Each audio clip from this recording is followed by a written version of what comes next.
মদ খেলে নাকি 40 দিন শরীর নাপাক থাকে, তাহলে ওই 40 দিন নামাজ বা কোরআন শরীফ পড়তে পারবে কিনা? মদ খেলে বা মাদকাসক্ত হলে 40 দিন শরীর নাপাক থাকে, ব্যাপারটা সেরকম না। মদ আল্লাহ তাআলা হারাম করেছেন। হারামের তালিকায় সবচেয়ে শীর্ষে যে বিষয়গুলো আছে, সুদ, মদ, এগুলো অন্যতম।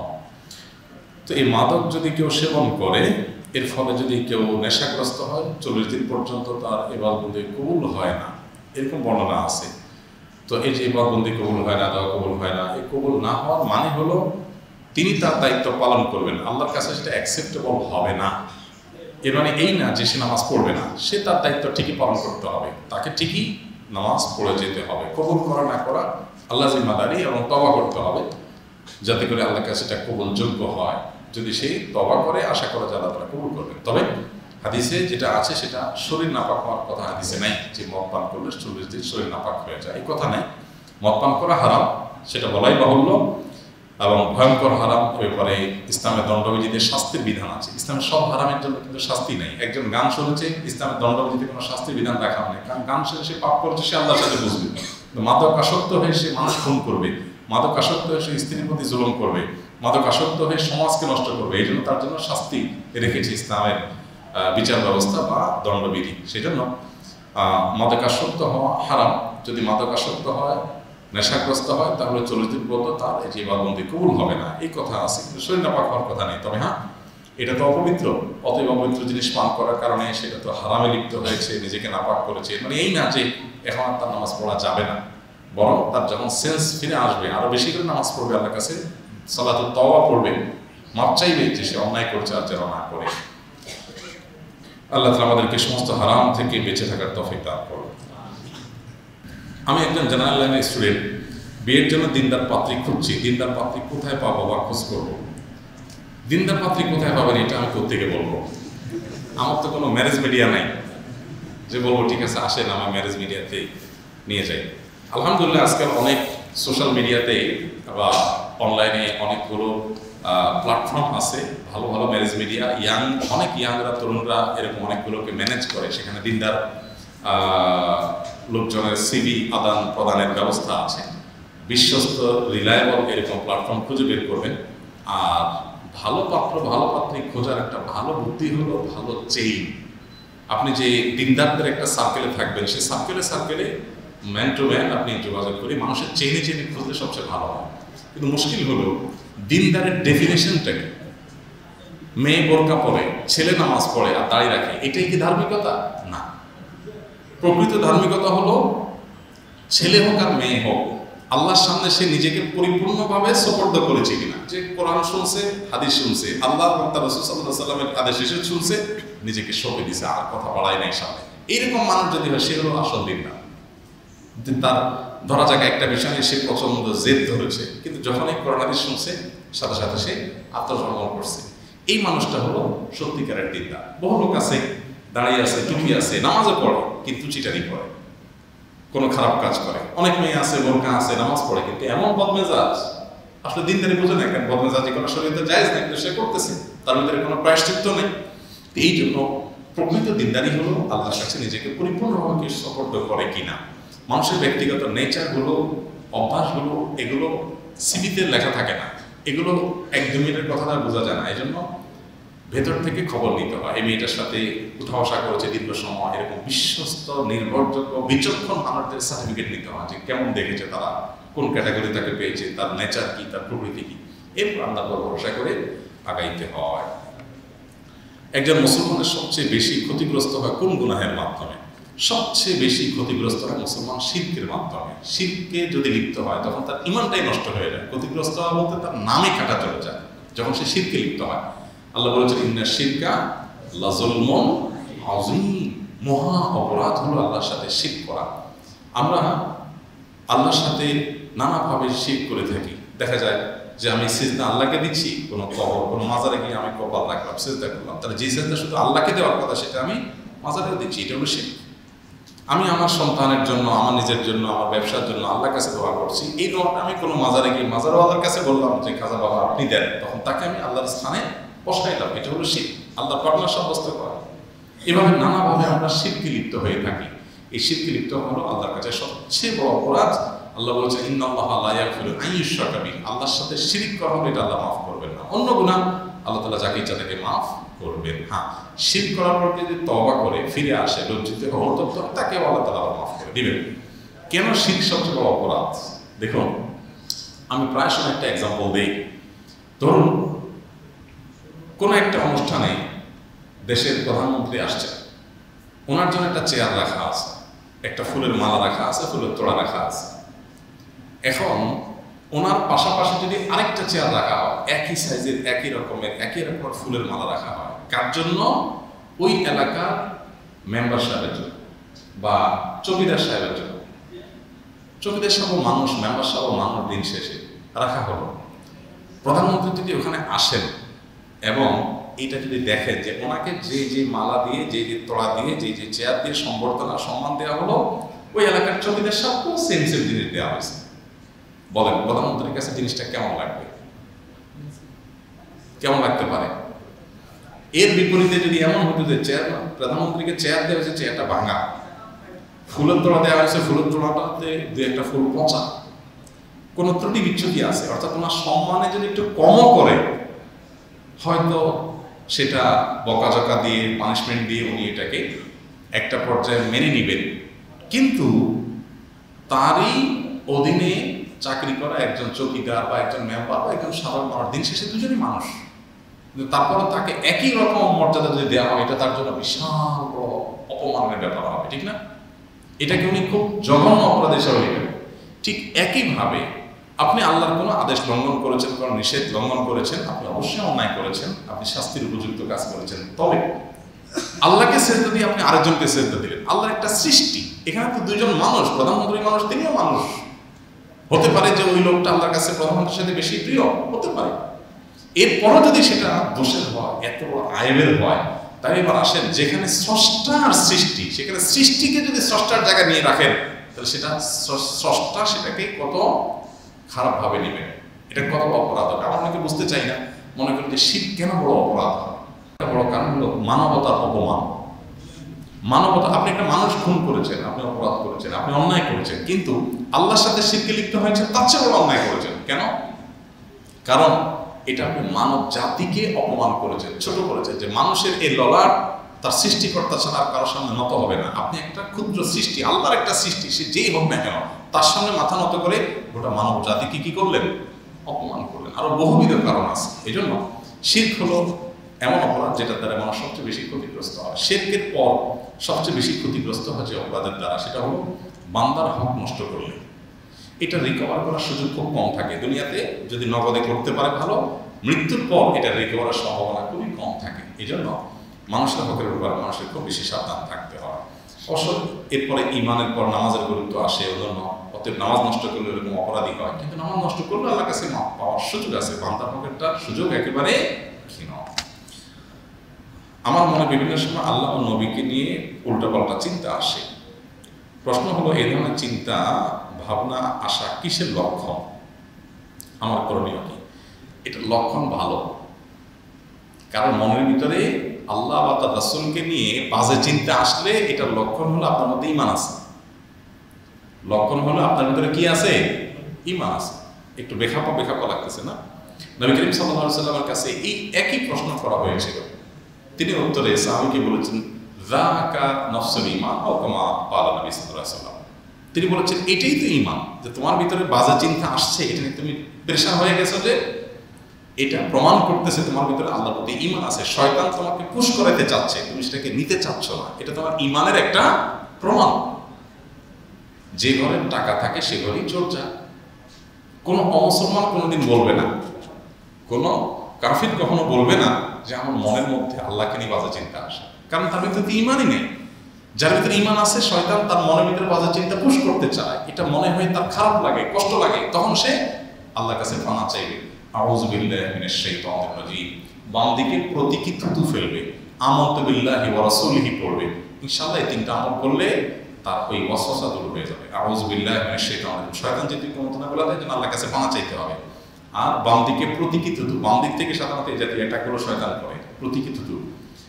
এবং আমানতু বিল্লাহি ওয়া রাসূলিহি, আমি আল্লাহর প্রতি এবং রাসূলের প্রতি ঈমান এনেছি। ইনশাআল্লাহ বিদিল্লাহ এই ফিতনা দূর হবে। এটা নিয়ে পেরেশান হওয়া যাবে না, বরং খুশি হতে হবে যে আলহামদুলিল্লাহ এই চিন্তা আসার সাথে সাথে আমার মনের ভিতরে যে টেনশন কাজ করছে, এটাই প্রমাণ করছে যে আমার ঈমানের মায়া আছে, আমি বেঈমান না, আলহামদুলিল্লাহ। এই জন্য আরো আল্লাহর কাছে শুকর আদায় করতে হবে, তাহলে শয়তান আর সুযোগ পাবে না। কতটুকু অন্যায় করলে একজন মুসলমান ব্যক্তি অন্য মুসলমান ব্যক্তিকে গালি দিতে পারে? কতটুকু অন্যায় করলে গালি দিতে পারে? ফিতা লাগবে, মিটার লাগবে না, কতদূর গেলে গালি দিতে পারে, এরপরে কতদূর গেলে ঘুষে দিতে পারে, তারপরে কতদূর গেলে একদম মেরে ফেলতে পারে। ভাইরা আমার, এ প্রশ্ন উত্তর হলো যে কোন মুসলমান কোন মুসলমানকে কোন অবস্থাতেই গালি দিতে পারে না, কোন সুযোগ নেই। নবী করিম সাল্লাল্লাহু আলাইহি ওয়াসাল্লাম বলেছেন, সিবাবুল মুমিনি ফুসুক, সিবাবুল মুমিনি ফুসুক ওয়া কিতালুহু কুফর। কোন মুসলমানকে গালি দেওয়া এটা পাপ, এটা অপরাধ, এটা আল্লাহর অবাধ্যতা, এটা আল্লাহর নাফরমানি।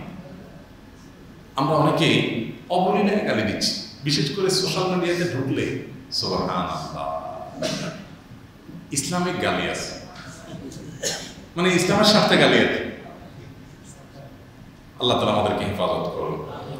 ঈমানদার কখনো গালি দিতে পারে না, ঈমানদার কখনো গালিবাজ হতে পারে না। নবী করিম সাল্লাল্লাহু আলাইহি ওয়াসাল্লাম বলেছেন, লাইসাল মুমিনু বিত্তাআন ওয়াল লাআন ওয়াল ফাহিশ ওয়াল বাযী।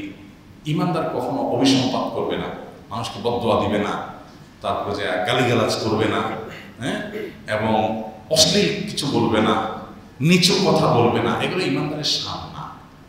আপনি নবী করিম সাল্লাল্লাহু আলাইহি ওয়াসাল্লামের 23 বছরের পুরো জীবনের সমস্ত কোন দিন কি বলেছেন সব হাদিসের রেকর্ড আছে না?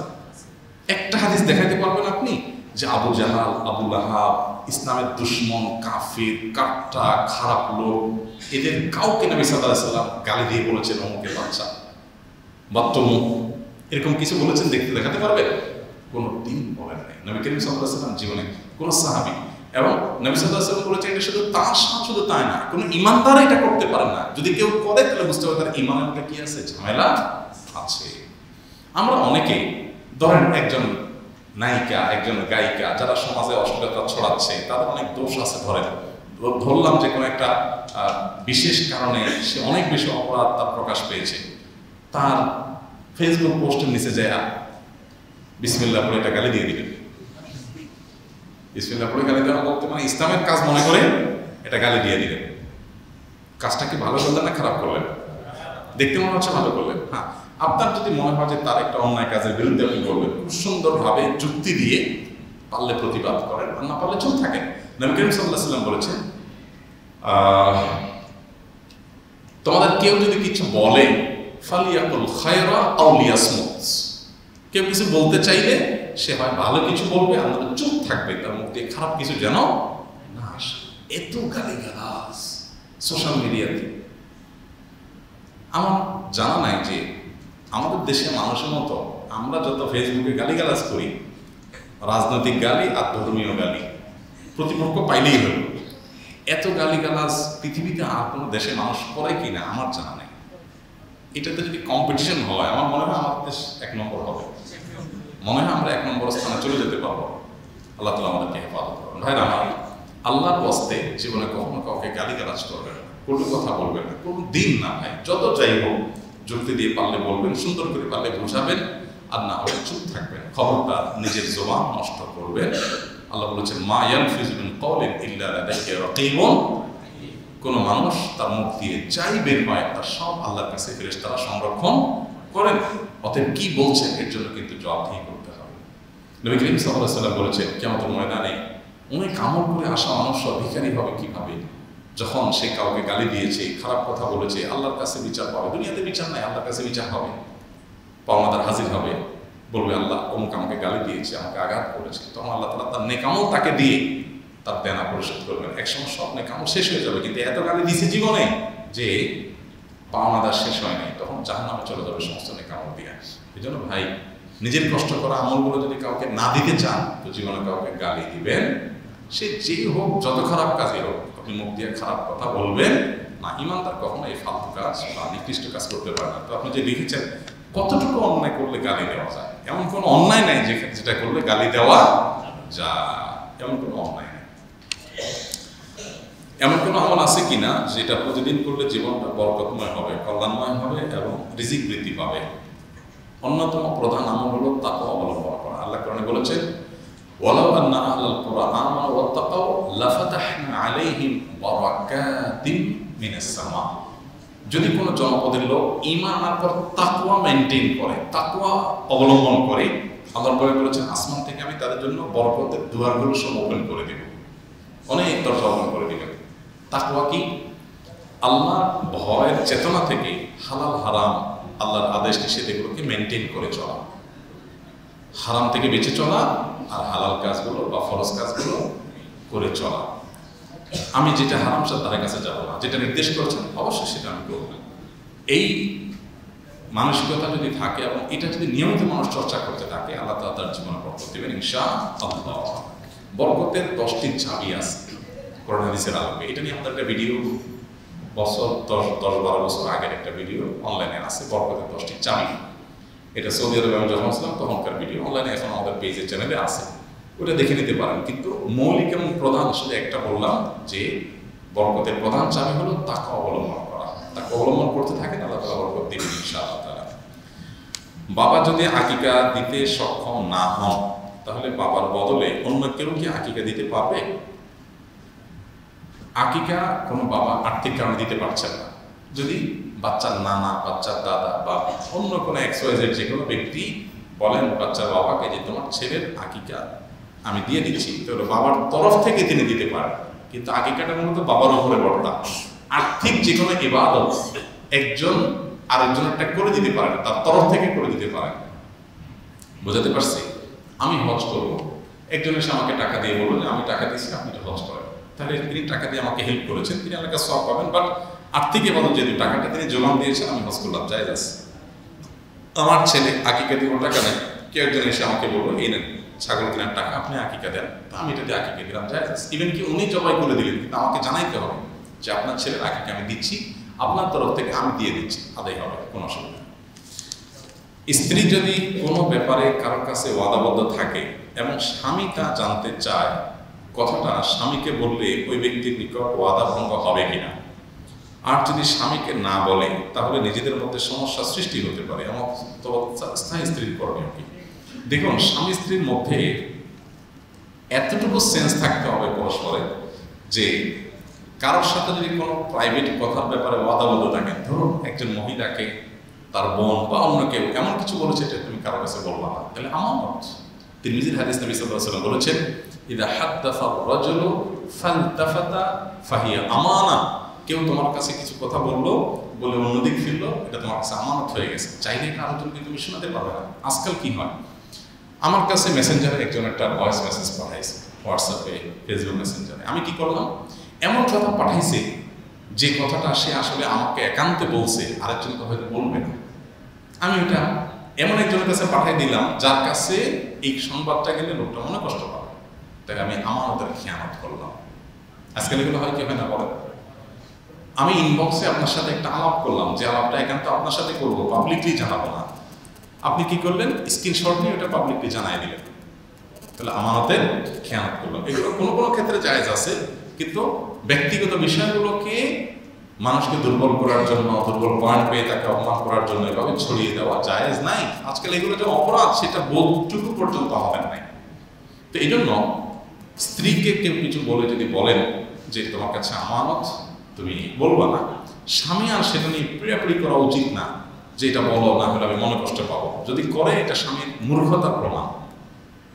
কোনো কিছু নিয়ে ইমানদার খুব বেশি সিরিয়াস হয়ে এত পাগল করা হয়ে যাবে না। এই জন্য স্বামীর উচিত ছাড় দেওয়া। যদি মনে হয় যে না, স্বামী স্ত্রীর মধ্যকার সম্পর্ক নষ্ট হওয়ার উপক্রম, তাহলে যার ওয়াদা তাকে বলে অনুমতি নেওয়া দরকার যে আমার স্বামী এরকম প্রেয়ারি করছে, আমি নিরুপায়, আমাকে একটু বলতে দাও। না হলে ঘুরিয়ে ফিরিয়ে এমনভাবে বলবে যাতে ওয়াদাও খেলাফ না হয়, আবার স্বামীর সাথে সম্পর্ক নষ্ট না হয়। এগুলো ভ্যারি করবে, কথাটা কি ধরনের ছিল, স্বামী কি ধরনের রিয়্যাক্ট করতেছে, পরিস্থিতি কি, সেটার উপরে। তবে ওয়াদা রক্ষার ব্যাপারে সর্বোচ্চ সতর্ক থাকতে হবে। কোরআনে কারিমে সূরা মুমিনুন 18 নম্বর পারার প্রথম সূরা, এই সূরা আল্লাহ তাআলা জান্নাতুল ফেরদাউসের অধিকারী কারা হবে তাদের বৈশিষ্ট্য বলতে গিয়ে বলেছেন, ওয়াল্লাযীনা হুম বিআমানাতিহিম ওয়া আহদিহিম রাউন, যারা তাদের আমানত এবং প্রতিশ্রুতিগুলো রক্ষা করে। এই জন্য আপনি কারোর সাথে প্রতিশ্রুতি দিলে সেটা ভঙ্গ করবেন না। আমার কোন এক বন্ধু, তাকে একটা কথা বলছে, এখন আমি যদি প্রিয়াবলি করে দোস্ত আমাকে বলো, না হলে আমি মনে কষ্ট পাবো, এটা আমার মূর্খতার প্রমাণ। তার দুর্বলতা বুঝতে হবে, সে তো একজনের সাথে প্রতিশ্রুতিবদ্ধ, সে ওয়াদা করতে পারে না। আমি তাকে চাপাচাপি করলে একটা অন্যায় কাজের জন্য চাপাচাপি করা হবে, বিধায় সেই অন্যায় কাজটা করা জায়েজ হবে না। একটি মেয়ের ডিভোর্স হওয়ার কতদিন পর সে অন্য আরেকটি বিবাহ বন্ধনে আবদ্ধ হবে? ইদ্যত শেষ হওয়ার পর। স্বামী যদি তালাক দেন তাহলে একরকম, আর যে স্বামী মারা যান তাহলে আরেক রকম। স্বামী মারা গেলে 4 মাস 10 দিন তিনি অতিবাহিত হওয়ার পর বিবাহ করতে পারেন। আর যদি তিনি গর্ভবতী হন তাহলে গর্ভ খালাস হওয়ার পর তিনি বিবাহ করতে পারেন। আর যদি এই দুইটার কোনোটা না হয়, বরং ডিভোর্স হয়ে থাকে, তাহলে 3টা মাসিক অতিক্রম হওয়ার পর তিনি অন্যত্র বিবাহ করতে পারেন। সাধারণত 3টা মাস অতিক্রম হওয়ার পর তিনি অন্যত্র বিবাহ বন্ধন আবদ্ধ করতে পারেন। আমরা ছাত্রাবাসে থাকি, আমাদের মধ্যে এক ভাই অশ্লীল ভাষা ব্যবহার করেন। আমরা তাকে বারবার এ বিষয়ে সতর্ক করে আসছি, কিন্তু তিনি এ ধরনের ব্যবহার হতে নিবৃত্ত হচ্ছেন না। দায়িত্বশীলদের এ বিষয়ে অভিযোগ করা সম্ভবপর হচ্ছে না। সকল সহ্যসীমা অতিক্রম করার পর কয়েকজন মিলে তাকে উত্তম মধ্যম দেয়। এখন তাকে এই প্রহার করা জায়েজ হবে কিনা? দেখুন, আইন নিজের হাতে তুলে নেওয়া ইসলামের দৃষ্টিকোণ থেকে উচিত না। চেষ্টা করা দরকার সর্বোচ্চ যে তার অন্যায়কে বন্ধ করার জন্য যথাযথ কর্তৃপক্ষের মাধ্যমে তাকে প্রেসার দেওয়া, যাতে করে সে তার অন্যায় থেকে বেঁচে থাকে। আইন নিজের হাতে তোলার এই রেওয়াজ যদি চালু হয়, আমি আপনাকে মেরে ফেলবো আর বলবো যে হ্যাঁ আপনি এমন কাম করছেন যে ভাবতে হয়েছে আমাকে, তাহলে সবাই সবাইকে করবে, তাহলে একটা সমাজে শৃঙ্খলা কখনো থাকবে না। এই জন্য এ ধরনের কাজ যথাসম্ভব না করা উচিত। এখন আমি তো বুঝতে পারছি না এখানে কি ধরনের গালি। সাধারণ যদি সবাই গালি গালাজ করে, সে তো সবাই ইগনোর করলেই হলো, যে আমি পাত্তা দিলাম না, শুনলাম না, সে গালি গালাজ করতেছে, তার থেকে আমরা দূরে থাকলাম। এটি তো সবচেয়ে সহজ সমাধান। তারপরও অ্যাকচুয়াল সমস্যা কি উপস্থিত হয়ে সরাসরি সাক্ষাৎ করে ডিটেল বললে হয়তো আমরা আরো বিস্তারিত পরামর্শ দিতে পারবো। একজন আলেম বলেছেন, খুব দ্রুত সারা বিশ্ব থেকে মাযহাব ডিলিট হয়ে যাবে। মাযহাব ডিলিট হওয়া কি আরো যুগের চাহিদা কিনা? মাযহাব হলো ইসলামের থট, এটা ডিলিট হতে যাবে কেন? এটা ডিলিট হয়ে যাবে এই ভবিষ্যৎবাণী করারই বা তার কি সুযোগ আছে তার হাতে আদৌ? এটা সন্দেহাতীতভাবে যদি কেউ বলে থাকেন তাহলে এটা অবশ্যই ভুল কথা। আল্লাহ আমাদেরকে হেদায়েত দান করেন, এরকম কথা বলার কোনো কারণ নেই। স্কুল অফ থট, মাযহাব, এটা আমরা অনেকে মনে করি কোনো ব্যক্তির মতামত, কোরআন হাদিসের বিপরীতে কোনো ব্যক্তির মতামত, এটাকে আমরা অনেকে মাযহাব মনে করি। এটা একেবারে স্থূল ভুল। বুঝতে পেরেছেন? মাযহাব হলো কোন ইমাম কোরআন এবং হাদিসের আলোকে যেটা উনি বুঝছেন, কোরআন হাদিসের দলিলের ভিত্তিতে যেটা বুঝছেন, ওই কনসেপ্টটাই মূলত কি মাযহাব। এটা অবশ্য যিনি বুঝছেন ওনার ওই কথাটাই যে চূড়ান্ত হয়ে গেছে তা। যেমন হানাফি মাযহাব যদি বলি, ইমাম আবু বকর রাহমাতুল্লাহ আলাইহি কোরআন হাদিসের আলোকে উনি যে মতামত দিয়েছেন, ওনার টোটাল মতামতের সম্ভবত 1/3, 3/1 মতামত অনুযায়ী খোদ হানাফি মাযহাবে আমল করা হয় না। তার মানে দলিলের দিক থেকে মনে হয়েছে অন্যটা বেশি বিশুদ্ধ, সেটার উপর আমল করা হয়। এই জন্য এটা মাযহাব থাকলে আপনার কোরআন হাদিসের বিপরীতে দাঁড় করে দিয়ে সেটাকে আপনার পৃথিবী থেকে চলে যাবে, থাকবে না, রাখা উচিত না, এগুলো অজ্ঞানতা ছাড়া আর কিচ্ছু না। পৃথিবীতে সৌদি আরবের ওলামা ইকরাম বলেন, মিশরের ওলামা ইকরাম বলেন, পৃথিবীতে উল্লেখযোগ্য কোনো দেশের কোনো আলেমই সিনিয়র বড় ওলামা ইকরামকেও এই ধরনের জাহালত সুলভ কথাকে সমর্থন করেন না। বরং গতকালকে শেখ সালেহ আল ফৌজানের সৌদি আরবের সর্বোচ্চ মহাপরিষদের অন্যতম সদস্য হাফিজাহুল্লাহ, ওনার একটা বক্তব্য শুনছিলাম সালাত সম্পর্কে, নামাজ সম্পর্কে। স্পষ্ট করে বলছিলেন যে যেই শহরে যেই মাযহাব প্রচলিত আছে সেই মাযহাব অনুযায়ী নামাজ পড়তে পারে। অর্থাৎ কোনো এক ইমাম তার গবেষণার উপর যদি আমল করে সাধারণ মানুষের নাজাত হয়ে যাবে। হ্যাঁ, কারণ দলিলের ধার বিবেচনা করার ক্ষমতা আছে, তিনি দলিলের ধার বিবেচনা করতে পারেন, দলিল বিবেচনা করে তিনি আমল করেন, সেটা তার জন্য জায়েজ হতে পারে যদি তিনি সেই দরজা হন বা সেই সুযোগ যদি তার হাতে থাকে। কিন্তু মাযহাবকে ডিলিট করে দিতে হবে, বিদায় করে দিতে হবে, এই কথা কোনো জ্ঞানী মানুষের কথা না। পৃথিবীর কোনো দেশেরই কোনো জ্ঞানী মানুষের কথা বলেননি। সৌদি আরবের একজন বড় আলিম, কিতাব তাওহীদের সম্ভবত ব্যাখ্যা ওনার একটা ইবারত আমার মনে পড়ে, ওনার একটা কথা, সেটা হলো যে ওয়ালাইসা তামাযহুবু বিআহাদিল মাযাহিবিল আরবাআতি আইবুন ইউআবু বিহি। প্রচলিত মাযহাবগুলোর কোনো একটি অনুসরণ করা, ফলো করা, এটা দোষ না। এটাকে দোষ যারা মনে করে তাদের জ্ঞানের স্বল্পতা ছাড়া কিছুই না। আল্লাহ তাআলা আমাদেরকে হেদায়েত দান করুন।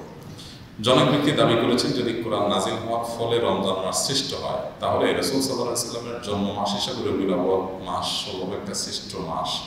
এই মতটি কি গ্রহণযোগ্য?